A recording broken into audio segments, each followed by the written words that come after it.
माला माल ससुराल। आज की कहानी शुरू होती है जयपुर के जैन साहब हरीश जी के यहाँ से। परिवार में उनकी पत्नी माला के अलावा 2 बेटियां और बहुएं भी हैं। अब जैन साहब का मानना था कि उनके ऊपर लक्ष्मी जी की कृपा उनकी धर्म पत्नी माला जी के इस घर में शुभ चरण पड़ने के बाद ही हुई थी, इसलिए वो अपनी पत्नी श्री को बड़ा ही प्रेम करते थे। लेकिन वक्त बीतता है, बच्चे बड़े होते हैं और फिर घर में बहुओं का आगमन होता है। लेकिन माला जी को आज भी यही लगता था कि उनके घर में आज जो कुछ भी है उन्हीं के शुभ चरणों की बदौलत है। तो अब बहुत हुई बातें, देखते हैं माला सदन का आज का नया नज़ारा। कहाँ मर गए इस घर के सब लोग, और किसी को इस घर में फिक्र ही नहीं है। अरे कुछ अच्छा बना कर लाओ, कितनी भूख लग रही है। जाने कहाँ गए, कोई दिखाई नहीं दे रहा। अरे नीति दीप्ति कहाँ हो दोनों? तभी बगल में लेटे हुए माला जी के पति कहते हैं, अरे माला जी, क्यों इतना शोर गुल आप हर रोज़ करती हो? अभी घड़ी में बस 7 बजे है, आप अपनी रजाई में से निकली भी नहीं है, लेकिन आपको अभी से भूख लग गई। अरे हमारी बहुओं को भी तो ठंड लगती होगी ना। आप तो बस हर समय बहुओं की तरफदारी करते रहो, क्योंकि सास भी कभी बहू थी, उसी की तर्ज पर हम भी बहू थे ना कभी। तब तो इतना काम करते थे कि। पर हरीश जी बीच में बात काटते हुए कहते हैं, हाँ, इतना काम करते थे कि पूरे गांव का बोझ आपके इन नाजुक कंधों पर ही था ना माला जी। क्योंकि सास भी कभी बहू थी की तर्ज पर ही आज तक हर सास यही कहती आ रही है कि जब वो बहू थी तो वो पूरा ब्रह्मांड हिला कर रख देती थी, और सास बनते ही न जाने क्या उनके शरीर में जंग सी लग जाती है। अरे आधे से ज़्यादा लड़ाइयाँ तो तुम औरतों के कारण होती है घर में। अच्छा, ये कुछ ज़्यादा नहीं हो गया आज? हाँ, और हाँ, वो महीने के पैसे इस बार लेट नहीं हो गए। कितनी बार बोला है कि मुझे मेरे पैसे टाइम पर दिया करो, जिससे मुझे सभी के जो हिसाब करने हैं वो टाइम पर हो जाए। और हाँ, इस महीने मुझे 1 लाख चाहिए। पिछले महीने बहुत ज़्यादा खर्चा हुआ है, राशन वाले के भी पैसे कुछ उधार है, वो पूरा करना है। 1 लाख वाली ये बात माला जी की बड़ी बहू नीति सुन लेती है। अब क्या, नीति को तो सुनकर ही खलबली मच जाती है। तभी नीति माला जी के कमरे में दाखिल होती है। लीजिए मम्मी जी, आपकी चाय, और साथ में गर्मा गर्म सैंडविच भी है। अरे बहू, कितनी देर कर देते हो तुम लोग नाश्ता लाने में। जब हमारे सास ससुर हमारे साथ रहते थे ना, तब हम 5 बजे उन्हें बिस्तर पर नाश्ता दे दिया करते थे। लेकिन आप ही तो कहती है ना मम्मी जी कि दादी माँ और दादाजी के लिए रोज़ पूजा की सारी तैयारियाँ आप करती थी, और जब तक वो कुछ खाती नहीं थी तब तक आप उनका इंतज़ार करती थी। तो फिर ये 5 बजे नाश्ता कौन करता था? इन बहुओं की ज़ुबान तो देखो, बिल्कुल कतरन की तरह चलती है। अरे कभी कभार कोई बात मुंह से निकल भी जाती है, कभी ज़ुबान फिसल भी जाती है, लेकिन ये तो एकदम तैयार बैठी है दोनों की दोनों। इनका बस चले ना तो ये मेरे मुंह में हाथ डालकर ज़ुबान बाहर खींच ले। अरे तभी तो कहता हूँ माला जी, थोड़ा कम बोला कीजिए तो ज़ुबान कम फिसलेगी। लेकिन नहीं, आपको तो सुबह सुबह पंडित प्रदीप शास्त्री जी की तरह ज्ञान की गंगा बहानी है। अब तुम चुप हो जाओ, हर बार लौट फिर कर तुम मेरे पर ही आ जाते हो। अब तुम यहाँ क्यों खड़ी हो, जाओ ना अपना काम करो। वो मम्मी जी, परसों ना मेरी किटी है, तो इस बार बसंत पंचमी की थीम है, तो मुझे ना वो। हाँ, अब ज़्यादा मक्खन ना लगा, पता है कोई साड़ी सूट चाहिए होगा ना, बस इसी के लिए तो सासू माँ तुम लोगों को याद आती है, वरना तो कोई मुझे 1 गिलास पानी का भी ना पूछे। नीति माला जी के पैर पकड़ लेती है। दिला दो ना मम्मी जी, मेरी भोली सासू माँ, मेरी प्यारी सासू माँ, बस एक साड़ी दिला दो, साड़ी दिला दो ना मम्मी जी। अरे हाँ, ठीक है, शाम को देखती हूँ, अभी जाओ, मुझे चैन से नाश्ता तो करने दो। ठीक है मम्मी जी, ये कहकर नीति चली जाती है। अरे अपनी बहुओं को कितना टाइट करके रखती हो आप। अब वो ज़माने गए माला जी जब सास बहुओं पर रौब जमाती थी। अब तो सास और बहू दोस्त बनकर रहती हैं। अरे आपको कुछ पता भी है क्या? हाँ, देखिए, 2 बातें ना हमेशा याद रखनी चाहिए। एक, हमेशा पैसे पर कब्जा करके रखो। अरे आप क्या जानो जैन साहब, लोग पैसे के लिए गधे को भी बाप बना लेते हैं। और दूसरा, सास और बहू कभी दोस्त हो ही नहीं सकते। अगर सास और बहू दोस्त बन गई ना, मतलब सास की उल्टी गिनती शुरू। इसलिए बहू को हमेशा अपने कब्जे में करके रखो, तभी तो सेवा होगी, और उनको भी लालच रहेगा, करेंगे सेवा तो मिलेंगे मेवा। भाई तुम औरतों से भगवान ही बचाए। तुम्हारी बातें सुनकर तो ऐसा लगता है माला जी कि 3य विश्व युद्ध की भूमिका हमारे घर से ही लिखी जाएगी। अरे इतना साम दाम दंड भेद जो आप इन बहुओं को हैंडल करने में लगाती है ना, उसका आधा ध्यान भी आप प्रभु भक्ति में लगाएंगी तो साक्षात नारायण मिल जाएंगे आपको। लगता है आप अब समय के साथ भूल रहे हैं कि इस घर पर लक्ष्मी की कृपा मेरी ही बदौलत है। अरे अरे अरे माला जी, मैं चला, मेरी पूजा का समय हो रहा है। नारायण नारायण। इधर सास ससुर अपनी बातों में लगे थे, उधर बड़ी बहू नीति के अंदर खलबली मची हुई थी।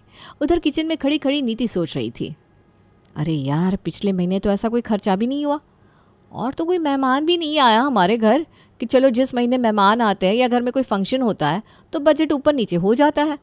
फिर ये मम्मी जी पापा जी से 1 लाख रुपए किस बात के मांग रही थी। मम्मी जी भी ना पापा जी को बहुत घुमाती है। बाप रे बाप, 1 लाख रुपए क्या करेंगी मम्मी जी। नीति ये सब सोच रही थी, तभी उसकी देवरानी दीप्ति आती है। अरे भाभी क्या बड़बड़ा रही हो अकेले में। नहीं नहीं कुछ नहीं। दीप्ति की शादी अभी कुछ ही दिन पहले हुई थी, इसलिए नीति को उसे कुछ भी कहते हुए डर लगता था। अच्छा भाभी, अब की बार आप किटी पार्टी में क्या पहन रही हो? इस बार की थीम तो पीली साड़ी है ना? हाँ दीप्ति, इस बार तो पीली साड़ी ही पहनना है सबको, लेकिन मेरे पास कोई बढ़िया सी पीली साड़ी नहीं है। लगाई तो है हाई कोर्ट में पिटीशन, आज देखते हैं क्या वर्डिक्ट आता है। क्या मतलब भाभी, मैं समझी नहीं। हाई कोर्ट ये क्या है? अरे दीप्ति, अब तुम इस घर में नहीं हो, लेकिन इतना तो समझ ही गई होगी कि यहाँ हुक्म किसका चलता है। हाँ भाभी, कुछ कुछ तो समझती हूँ, लेकिन ये मम्मी जी हमेशा इतना हुक्म टाइप क्यों चलाती हैं? अरे अब क्या ही बताऊँ बहन, कुछ पूछ मत। धीरे धीरे तू भी सब समझ जाएगी तो ऐसे सवाल नहीं करेगी। अच्छा भाभी, पीली साड़ी तो मुझे भी लेनी है।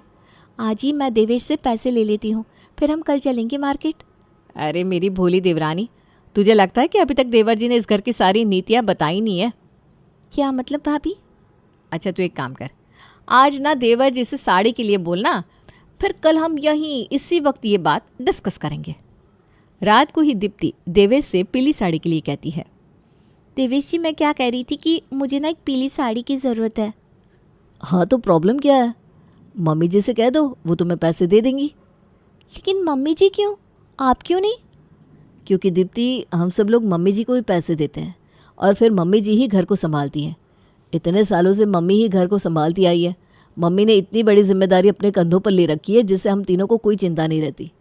हमारी मम्मी वास्तव में ही बहुत जिम्मेदार है, उनका कोई मुकाबला ही नहीं है। ठीक है, मैं मम्मी जी से बोल दूंगी। फिर अगले दिन किचन में ठीक उसी समय दोनों देवरानी जेठानी की मुलाकात होती है।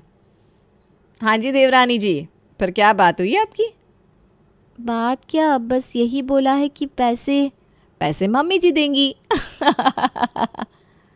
हाँ लेकिन आपको कैसे पता भाभी? अरे मम्मी जी ही तो इस घर की मुखिया है, बाकी सब तो बस कर्मचारी हैं। अब जाओ ये नाश्ता लेकर मम्मी जी को थोड़ा सा मस्का वस्का लगाओ और साड़ी के लिए बोल दो। दीप्ति माला जी के लिए नाश्ता लेकर जाती है। आ गई बहू नाश्ता लेकर, क्या बनाया है आज तूने? मम्मी जी, आज नाश्ते में ब्रेड रोल और अदरक वाली चाय है। वो मम्मी जी, मुझे ना पीली साड़ी चाहिए थी। अरे अब पीली साड़ी का तुम क्या करोगी? तुम्हारी तो अभी नई शादी हुई है, इतनी सारी साड़ियाँ हैं, कोई सी भी पहन लो। हाँ मम्मी जी, साड़ियाँ तो बहुत है, लेकिन पीली ही चाहिए थीम के लिए। और मैं जो शादी में पीली साड़ी लेकर आई थी ना, वो काफ़ी बार पूजन और विधान में पहन ली है, तो अब वो पुरानी सी लगने लगी है। अरे इन बहुओं ने भी हाहाकार मचा कर रखा है कि किटी पार्टी ना हुई, ऑस्कार अवार्ड पार्टी होगी, उसके लिए धरती आसमान एक कर देती है। अच्छा ठीक है, मैं तुम दोनों को 2000 देती हूँ, उससे साड़ी ले आना। मम्मी जी, 2000 में तो कैसी ही साड़ी आएगी? तभी नीति भी वहाँ आती है। हाँ मम्मी जी, दीप्ति बिल्कुल सही कह रही है, 2000 में तो बिल्कुल भी अच्छी साड़ी नहीं आएगी। कम से कम हमको 3000 तो दीजिए, और समझो ना थोड़ी सी तो डिज़ाइनर सी साड़ी होनी चाहिए कि नहीं? अच्छा ठीक है, देखो मैं तुम दोनों को 5000 देती हूँ, जैसी साड़ी आए वैसे ले लेना, और नहीं आए तो रहने देना, मैं इससे ज़्यादा 1 रुपया नहीं दूंगी। अरे इतनी मेहनत की कमाई है, मेरे बेटे और मेरे पति कमाते हैं दिन रात, मेहनत करते हैं, और तुम लोगों को क्या है, पैसे उड़ाने में क्या जाता है? बाजार जाओ और फुर फुर से सारे पैसे उड़ा दो। तभी माला जी उठकर अपने पेट पर लटका हुआ चाबी का गुच्छा निकालती है, अपने कमरे में जाती है। फिर क्या, धीरे से दीप्ति भी माला जी के पीछे हो लेती है और निगाह कर लेती है उसकी प्यारी मम्मी जी अपना माल किधर रखती है। अब आते जाते दीप्ति की निगाह मम्मी जी के कमरे पर ही रहती कि कभी तो मौका मिलेगा। फिर माला जी लेकर दोनों को बड़े ही एहसान के साथ 5,000 रुपये देती है। दीप्ति को बड़ा ही बुरा लगता है। भाभी आपको बुरा नहीं लगता मम्मी जी आपको ऐसे पैसे देती है? अब क्या करे दीप्ति। अच्छा चल तू ही बता क्या किया जा सकता है। जब पति पैसे नहीं देंगे तो हमें तो इनसे ही लेना होगा ना। अब चाहे हंस कर लो या फिर रो कर। बात तो आपकी सही है भाभी, लेकिन ये सब लोग पूरे पैसे मम्मी जी को ही क्यों देते हैं? अरे मम्मी जी ही शुरू से पूरा घर संभालती आई हैं। इस घर का यही नियम है। मम्मी जी उनसे ये कहकर ले लेती हैं कि मैं बहुओं को पैसे देती हूँ, बाकी सबका हिसाब संभालती हूँ। लेकिन ये तो तू समझ ही गई होगी कि कैसे घिस घिस कर पैसे देती हैं मैं। भाभी आप भी ना बड़ी भोली हैं। अरे नियम तो बनते ही हैं टूटने के लिए। आज की बात बताऊं तुझे, आज मम्मी जी पापा जी से 1,00,000 रुपए के लिए कह रही थी, क्योंकि पिछले महीने घर का काफ़ी एक्स्ट्रा खर्चा हो गया था तो इसलिए। लेकिन पिछले महीने ऐसा क्या खर्चा हुआ? कुछ भी तो नहीं। हाँ अब सही पहुँच रही है तू जहाँ तुझे मैं पहुँचाना चाह रही थी। अरे ये पैसे सिर्फ कह कर लेती हैं, लेकिन बाकी सब माल पर कब्जा करती हैं खुद और बन जाती हैं माला माल। फिर एक दिन नीति अपने पति नितिन से कहती है, अरे सुनिए ना जी, कभी कभी तो कहीं घुमाने चलिए। इस घर में घुसे घुसे मेरा दम सा घुटने लगता है। अभी कोई बढ़िया सी पिक्चर आई हो तो चलो चलते हैं, बड़ा ही मन कर रहा है। कितने साल हो गए हम कहीं घूमने ही नहीं गए। अच्छा ठीक है, चलो बनाता हूँ कुछ प्लान। सब खाने के टेबल पर थे तभी नितिन कहता है, अच्छा मम्मी, वो मैं क्या कह रहा था कि कल कहीं ज़रा घूम कर आते हैं। नीति भी कह रही थी कहीं गए नहीं बड़े दिन से, तो कहो तो सबके टिकट करा लूँ। बड़ी अच्छी फैमिली मूवी आई है। ये सुनकर माला जी भड़क जाती है। अरे इन बहुओं को तो खर्चे के लिए कुछ ना कुछ नया बहाना सूझता ही रहता है। और किस बात पर घूमना फिरना भाई?